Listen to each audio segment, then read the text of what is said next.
همون طوری که رسول الله صلی الله علیه و سلم میفرماید انما القبر روضة من ریاض الجنه، قبر باغچه از باغچه جنت است برای مسلمان، برای خدا ترس، برای مؤمن واقعی، برای مؤمن متدین، برای مؤمنی که بی ضرر و بی اذیت زندگی کرده و از دنیا بی ضرر و بی اذیت رفته. این قبر رسول الله میگو باغچه از باغچه جنت. الله برای عزیز بگردانه. شما عزیزانی که کل کارتان ماندین با یک خواهر مظلومی که با تکلیف و مریضی دست پنجه کرد از دنیا رفت و آمده قدر کرده ایره و در جنازهش آمده و جنازه خواندیم. 40 نفر زمانی که بالای یک مسلمان جنازه میخوانه و این معنا که به بارگاه پروردگار صدا میکنن که خدایا این مرده ما را ببخش، این میت ما را عفو کن، یا الله این میت ما را از خطاهایش درگذر شو. 40 نفر که شهادت دعا کنه الله متعال همون 40 نفر دعا و شهادت قبول میکنه در حق میت. این خراب از دنیا خلاص شد. آنچه که آرامش و آسایش است در این خانه قبر به مسلمان است، به مؤمن است. بشارت های پیغمبر خدا صلی الله علیه و سلم است.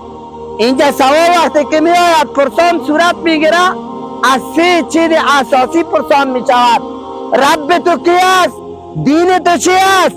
پیغمبر تو کی است؟ و این 3 سوال وقتی که جواب میده از طرف رب العالمین سوا می شود اوسعوا لعبدی، فراغ بکنید برای بنده من، قبر عزیز فراغ بکنید. این قبر فراغ میشه، معنویت به خود میگیره. اینمی قبر پیغمبر باغچه از باغچه جنت معرفی کرده است. تنظیم کردنی به دست من تو است.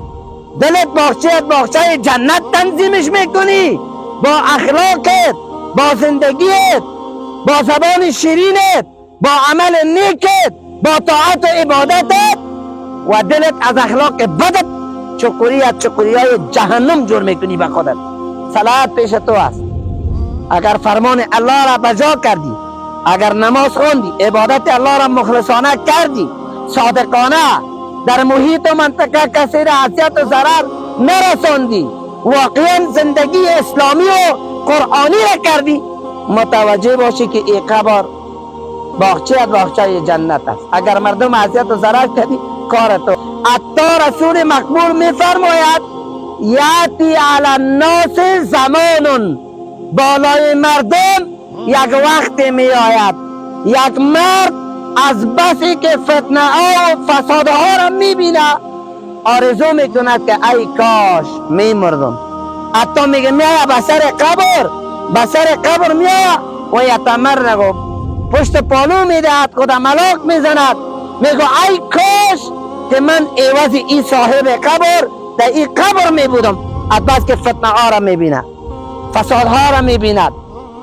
دوستان عزیز، این خانه ابدی است، خانه پاچاها، خانه گداها، خانه سرمایه‌دارا، خانه قدرتدارا. اینمی قبر است.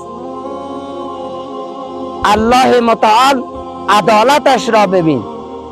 ای پاچا را نمیگو که 5 تا کفنش کنه، 3 کفن.